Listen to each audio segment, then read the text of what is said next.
Sujetaya Manobhistam Sthapitam Yenabhutale Swayam Rupa Kadamayam Dadati Sva Padantika Vandeham Si Gurum Si Utapada Kamalam Si Gurum Vaishnavancha Sirupam Sagrajatam Saha Gana Raghunatam Vitam Tam Tajivam Sadveta Sadhuta Parijana Sahitam Krishna Chaitanya Devam Sri Radha Krishna Pada Saha Ganalalita Visha Kam Vitam Cha Hey Krishna Karana Sindhu Dinabam Jagapati Gopesha Gopika Kanta Radha Kanta Namaste Tapta Kanchana Gaurangi Radhe Vrindavaneshwari Vishwakarma Sute Devi Pranamami Hari Vande Sri Krishna Chaitanya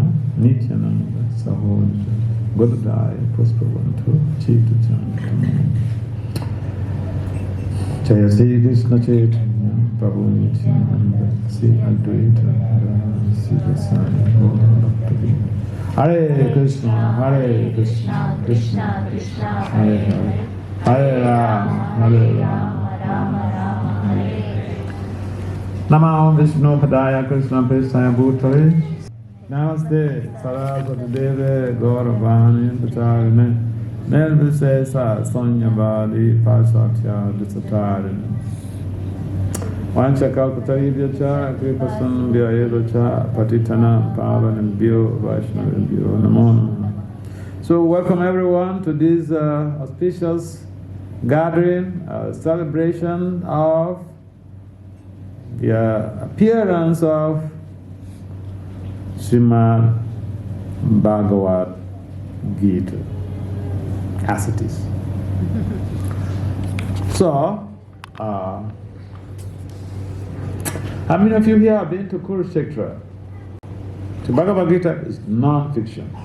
In other words, it's a real event that took place on this planet. Kurukshetra in Haryana, India. It's still there. The place is still there. It's the place of pilgrimage. ISKCON has a temple there too. So, who knows when, what day was Bhagavad Gita, this event took place? Yes, can someone tell us? Mokshada Ekadashi. Mokshada. Today is also, yesterday was Mokshada Ekadashi. Yeah, India time is a little bit like one day ahead of America. So, yeah, it's interesting that, when I get really infuriated when I read people, especially Western scholars, say that this is many millions and millions of demigods. Why surrender to Krishna? Krishna for what? There's so many gods. Why surrender to Krishna? So Krishna mentioned in the Gita, he is the source of the material world and spiritual world emanate from him. Lord Brahma also said that Krishna is the supreme controller, Ishvara Parama Krishna, Sakshi, Ananda Vigra, Anadi, Adi Govinda, Sarva Karana Karana. These are the words of Lord Brahma, the supreme Lord of our universe. And all of these demigods, they are children of Lord Brahma. So, people who do not get into proper investigative studies of the Vedic literature, they just jump into a conclusion to say, this person is God, they are God, there's a difference. We have God, but we have the supreme personality of Godhead. We are humans. There are higher beings, they are called demigods. But they are also, their lives are also very temporary. They live for a very long time. On Brahma Loka, you live for trillions of years. The Lord Brahma didn't say he's the supreme personality of God. He said he is an infinitesimal part and parcel of Krishna. He is the executor of the will of Lord Krishna. The same thing Lord Shiva said in his conversation with Parvati. He said, Lord Shiva said, of all worships, the worship of Lord Vishnu is the highest. Lord Vishnu is just a plenary portion, a part of the plenary portion of Lord Krishna. If you read the Bhagavad Purana, it gives you fundamental delineation. Who is Krishna? Who are the order of his expansions that emanate from him? So we have Lord Balaram as the first expansion. Then we have the quadruple expansion. Then another quadruple expansion. Before we go into Mahavishnu, all along, they are documented. So if you stay on the street and someone comes to tell you something that is not real, that is appalling. And therefore, we need to understand the position of Krishna. Why he spoke the Bhagavad Gita. He spoke the Bhagavad Gita to be able to persuade Arjuna to embark on his journey. Sometimes we feel reluctant. We don't want to execute our duties. Maybe because of regret of body, weakness of heart. Because we're overwhelmed by the whole scenario. This is the nature of the material world. Sometimes we are just lackadaisical about the execution of our duties. We feel uninterested. We're not interested in going to work. Who wants to work? Who likes to work? Who loves work? We can't blame Arjuna.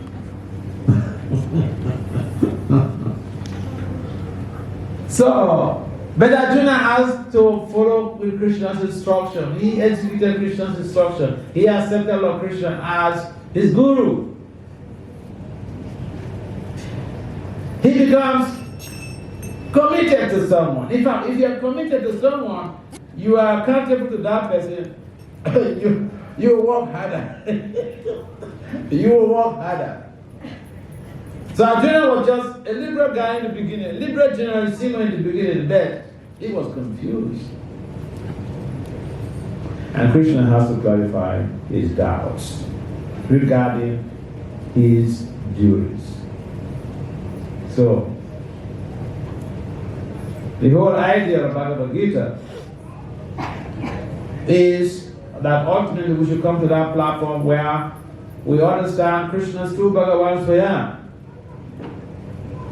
and give our lives to Krishna. It doesn't stop you from doing your job. It doesn't stop you from maintaining your family. It doesn't stop you from engaging in your social adventures. It just adds something to your life that, honestly speaking, you can have it from anywhere. That aspect is that you get purified by engaging in devotional service to Lord Krishna. And this helps to foster the social, economic, and professional development. You're not going to lose anything. You don't lose anything by taking to Krishna consciousness. And so, the Bhagavad Gita was spoken to Arjuna. But the idea was to convince Arjuna to do the needful, to do his duty. So sometimes also we feel hesitant to do the needful in terms of implementing what we have had to create or to help in redirecting a misdirected civilization. And so, we are all confused like Arjuna. We don't know the purpose of our lives. Oh yeah. And sometimes people think we're going to get plenty of degrees, then you're going to be happy. Or, I remember when we were small, we thought, I think parents are the ones really checking me too much from enjoying my life. Let me just finish school and go away. And then I get many girlfriends. And then I'll be happy. That is not true. You don't get happy by having all these social amenities.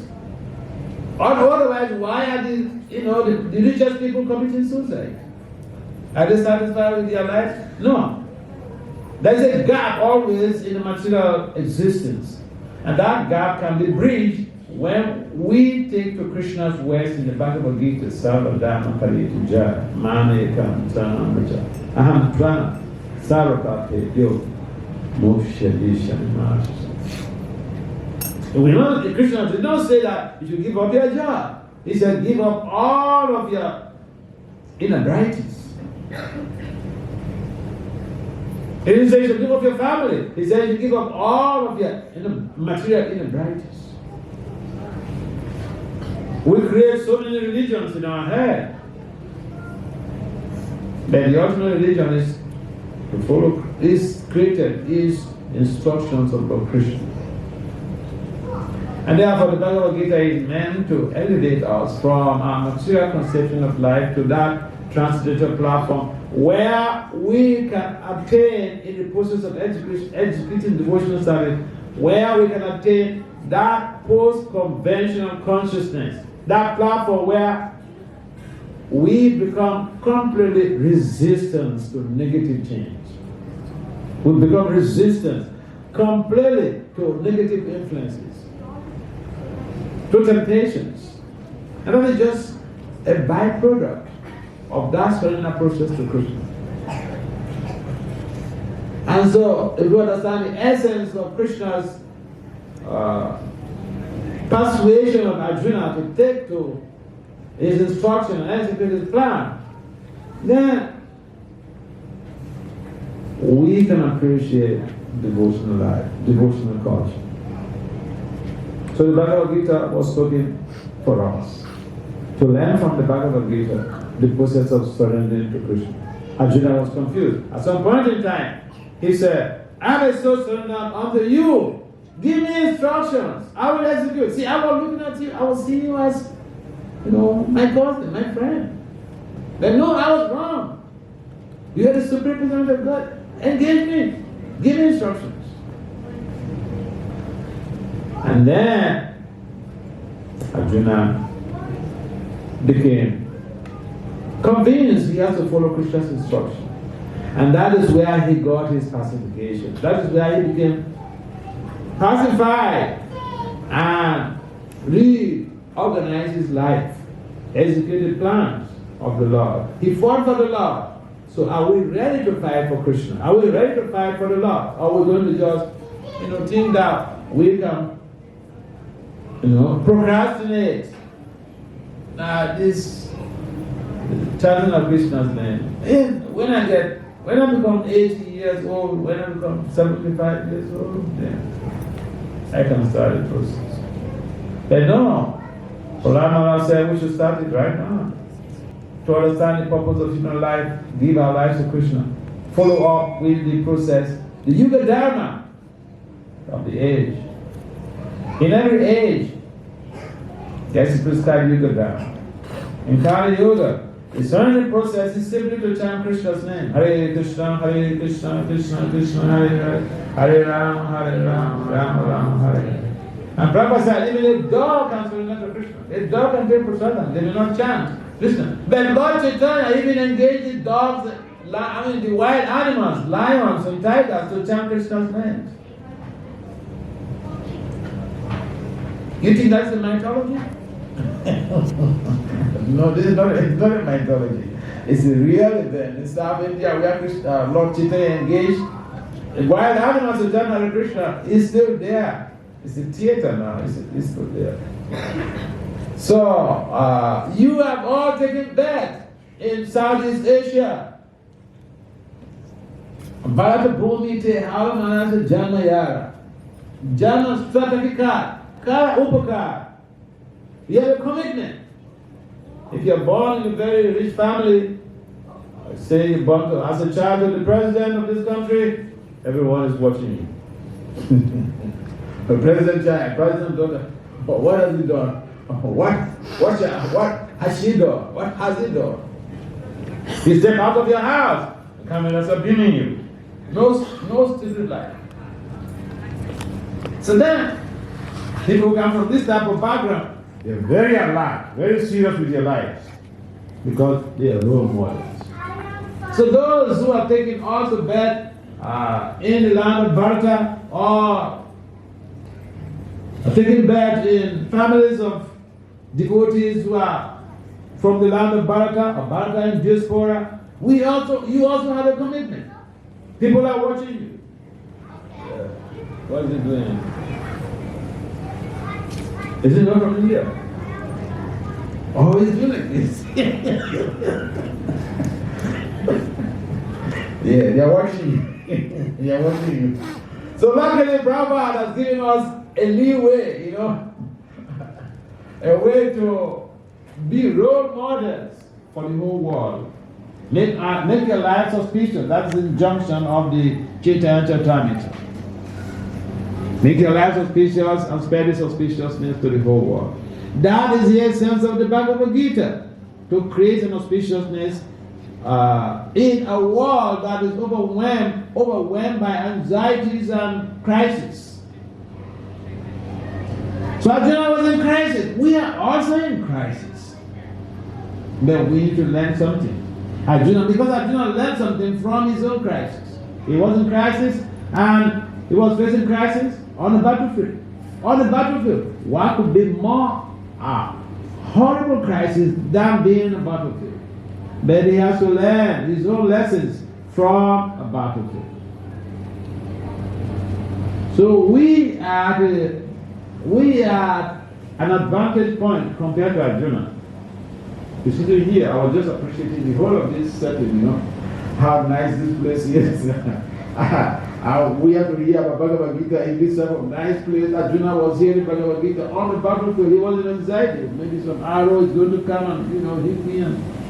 But he also has to listen, get the message of the Bhagavad Gita. We don't have fears of some arrow coming here to shoot anybody or some stray bullet. But that was not the case with Arjuna. He was an endangered species because he was on the battlefield. Yeah, he has to learn transcendental culture, transcendental knowledge. So let's see how from today we are beginning to appreciate Bhagavad Gita by reading Bhagavad Gita. We read Bhagavad Gita, we get purified. Why? Because the Bhagavad Gita is not different from Lord Krishna. This is the instruction of Lord Vishnu to Lakshmiji when they were in the dialogue. This is documented in the Gita Mahatmya. And in the Gita Mahatmya, it gives you delineation of the benefits you get by reading Bhagavad Gita. Chapter 1, chapter 2, chapter 3, to all the 18 chapters. Gita Mahatmya gives you the in-depth information about the benefit you get by reading any of those chapters. It's not a mythology. So we should do something about our lives. And so today is a very auspicious day. You could go to some social functions or some parties, but you choose to come for this celebration. So we appreciate your presence. And more importantly, is to take home the heart of Bhagavad Gita. If we want to be happy, we should read Bhagavad Gita. Why? Because the Bhagavad Gita is no different from Krishna. And Krishna is the embodiment, he is the source of all bliss. Sat, Chit, Ananda. Ananda, we're looking for happiness. But Krishna is the source of happiness. And so, if you're looking for water and you happen to go by the ocean, whole bulk of water is there. And you need just a cup of water. That means you see the whole ocean is there. So in a similar way, we're looking for happiness. But Krishna is the ocean of happiness. Ananda. I was mentioning this the other day. Our birthright is not a privilege. Our birthright is to seek for happiness. Yes. Ananda Maya Bhyasa. Is that our birthright? It's our right. Something is your right. You fight for it. If someone wants to violate your right, you can call the police. How many people have called the police for someone trying to obstruct you from being happy? And how well have you sought for that? Have you sought to uphold that your right, your fundamental human right of being happy? How well have you fought to uphold it? We look for the happiness in wrong places. That's the problem. So if you understand that Krishna is the source of all happiness, and he spoke the Bhagavad Gita, by reading the Bhagavad Gita we can be happy. Because it's going to replenish our happiness. If we read the Bhagavad Gita, we can purify it. If we read the Bhagavad Gita, it will help us to attain willpower. Willpower is the ability to exert self-control. Without willpower, you can't exert self-control. And if you can't exert self-control, you just like a drop of water on a leaf. You can fall off anytime and dry up. This is a major problem in the whole world. The world leaders, this is their major problem. Not having the willpower to exert self-control. Even in the midst of, or in the face of an understanding, clear understanding that this thing is not good, this is wrong, they do it anyway. So the Bhagavad Gita helps to enhance our willpower. If you read the Bhagavad Gita, you get some amazing realizations.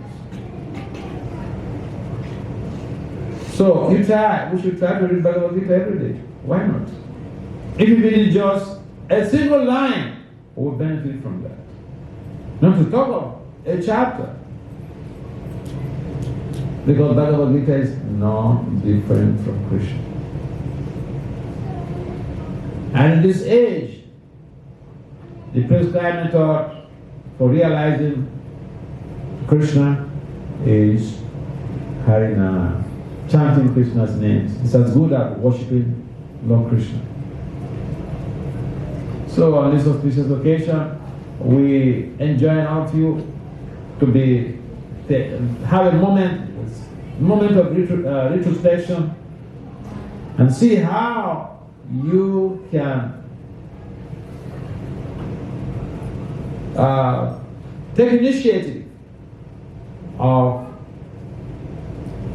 reading Bhagavad Gita daily. Even if it's just one line, do it on a regular basis. Your life will never be the same. Only one line. Do it consistently. Your life will be transformed. And when you read the Bhagavad Gita, you will see the instruction, Krishna saying that of all sacrifices, I am Japa.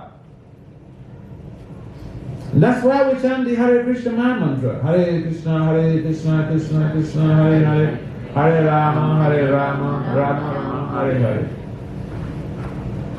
So, we should take advantage of the celebration, Bhagavad Gita Mahotsav. We should take advantage of the knowledge that Lord Krishna left behind. Instruction to Arjuna, we are also confused like Arjuna. So if we take shelter of Lord Krishna, we can get clarity of purpose and we'll be able to fulfill the purpose of human life, which is Krishna Prema Pumato Ma. Any comments or questions?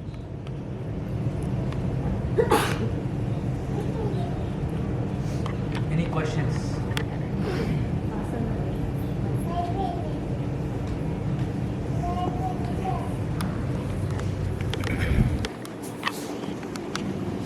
Any comments or questions?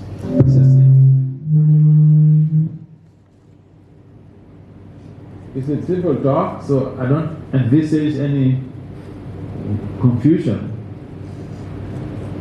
Yes, so if you don't have any confusion, then the best thing is to take to this path. Yes. What is your advice to someone who does not understand reading Bhagavad Gita the first time? Can you use the microphone? Hare Krishna Maharaj, thank you for your class. So my question is, what is your advice for someone who does not understand Bhagavad Gita when reading first time? Reading the first time, he doesn't understand. Yeah. It just shows that the layers of ignorance is very dense. I remember a case when I was in Nigeria. So we went out on Sankirtan to another city, and we were distributing Prabhupada books. And then a gentleman came out from his office. He said, "Oh, you Hare Krishnas. I love your philosophy. When you speak, I love it so much. But I bought your books, I read the books, I don't understand."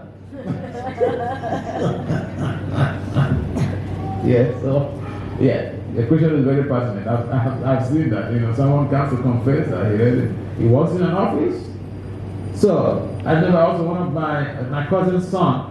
I gave my cousin some books, and so his son, and then his son, I was discussing with him. He said, I got the books. I read the books that he gave to my dad, but I don't understand. Yeah. So there are cases of people reading the books and they don't understand, and what is required is that they need to challenge, because it just shows high level of anarchy, high level of impurities. When the impurities are so dense, you cannot understand Bible. Just like if the impurities are so dense, you can come into this hall and you will not see the deities. You will not see those deities. I'll give you an example. Okay, so there was a pujari.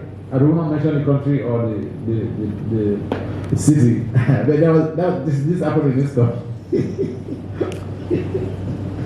There was a pujari, so at some point in time he got involved in some sinful activities. I don't want to mention the details. He got involved in some sinful activities. So one day he came down to the altar, and other pujaris, they were addressing their different services there. They are addressing the deities, and then the big deities are there. They're waiting for this pujari to come and start the dressing. So he came to the altar, and he started asking the devotees, but where is the rest of my soldiers? So they were shocked. Because the rest of the is there, okay? But he was asking, where is the rest of the who took them away?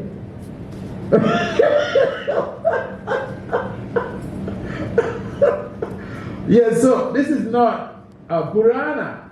I mean, this happened in a movement just a few years ago. So then he said, Rasa Masunda is there. What's going on with you? The other pujaris, they knew he had done something. So if the anathas are so dense in someone's mind, it's like you have a mirror and the mirror is full of dust. You can't see there's no reflection, you can't see an image. So when people read the translator literature and they don't understand, they can't grab anything out of it, it's as a result of high density anathas. What they need to do is to take plenty of prasad and to chant. Then there will be some purification and they can understand. Even for somebody who is even reading and he has understanding, the more you engage in devotional service, the more you've been chanting, engage in devotional service. If you come to read that same book, it feels as if the content, you have never seen it before. It's all new because you're looking at it from a higher perspective. So purification is what enhances understanding of the Bhagavad Gita.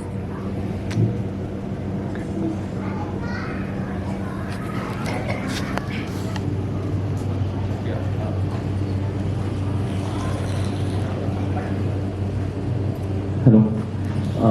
Thanks for such an insightful lecture on Bhagavad Gita. I have a question on the soul.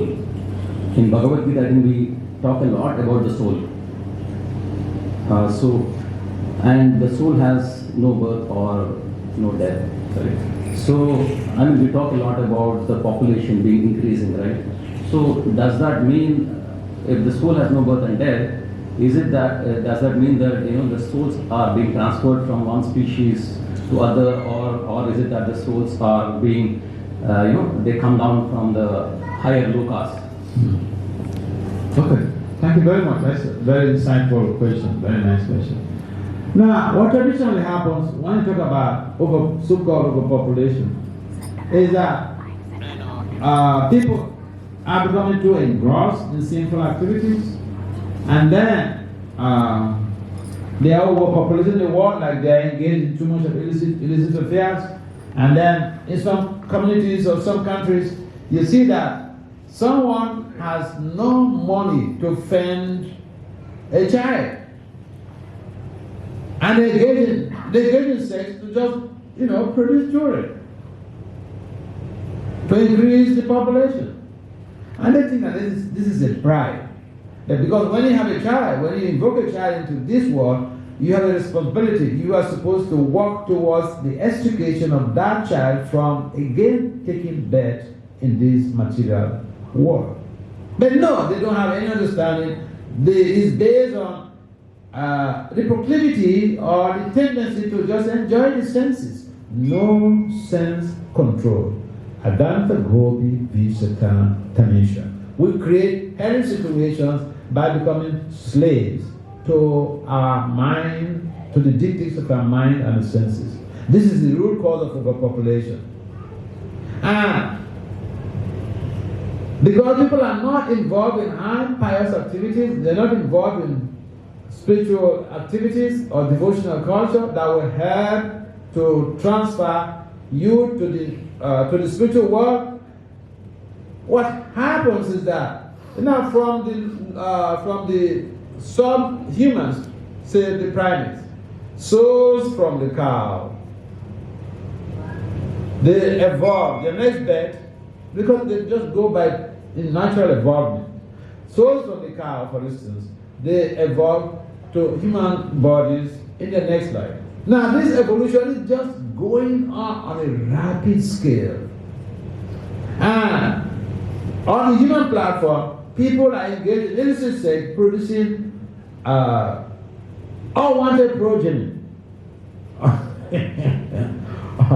What is the technical name? But Krishna called it in the Gita? Unwanted progeny. People are engaged in producing unwanted progeny or Banu Shankar.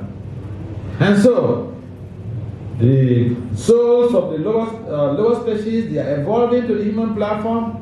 On the human platform, unnecessary procreation is going on. And then from the higher planets, people are exhausted, living entities and body souls are exhausting their pious credit, so they fall down also to the... So it becomes like a big traffic on the middle planetary system. Because this is the planetary system. This is the level where you can embark on activities that will facilitate extrication from material existence. But people in general are not even aware of that. Or even those who are aware, they are conditioned by the dictates of the mind and the senses. So we have this traffic jam. From higher planets, people have, whose pious merits are expired, coming down to revamp their pious activity, revamp their pious credit. The entities from the lower subhuman species, now they're evolving to the human platform. And people on this human platform, on this planet, on this human level, they are not interested in revamping their Krishna consciousness, and so they have to take that again on this very planet. That is why there is so much of traffic jam on this planet. So essentially, the number of souls are constant. That's what you're saying, right? And across the universe. Across the universe, yeah. In the universe, it is not necessarily constant because there are some living entities, say, they are involved in devotional service, and at the end of this life, they go back to God. They get out from the material planets. Yeah. But many embodied souls, they are not revamping their Krishna consciousness. So they risk having to be born again on this middle planetary system. So what is the source of the soul? The source of the soul is Krishna. Krishna mentions in the Gita, Mama, Evam So Jiva Loke, Jiva Bhuta Sanatana. We are all parts and parcels of the Supreme Spirit, Krishna. Now, this body is made up of Bhumi, Apa, Nala, Vayu, Kam, Mana, Buddhi, Ahankara.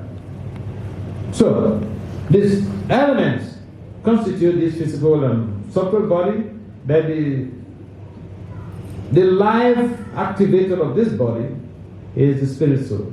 And that spirit soul is part and parcel of Krishna.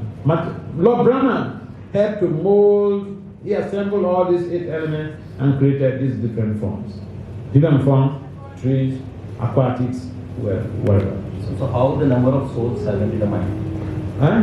How the number of souls have been determined? Determined in terms of what? I mean, how whatever souls exist today. How can you determine the number? I mean, who? I know Krishna has decided that number, but is there any reason behind these are the souls? Why does the soul come into existence first of all? Oh, so the soul will come into existence in this type of arena because we're not serious about getting out from the prison. I mean, it's like we find ourselves in the prison. Someone finds themselves in the prison, and instead of struggling to be able to get some mercy from the governor, they have the governor or the head of state, they have what we call prerogative of mercy. They can come to the prison and just free some people. It may not be their time to be free from the prison, but they have that power, so they can come. Now, instead of waiting or working hard to improve on the wardens that you are a reformed person, people stay in the prison to commit more crimes. The guy who killed Floyd, the police guy, white police guy who killed Floyd by kneeling on his neck, he was recently stabbed. He was jailed, okay? He was recently stabbed in prison.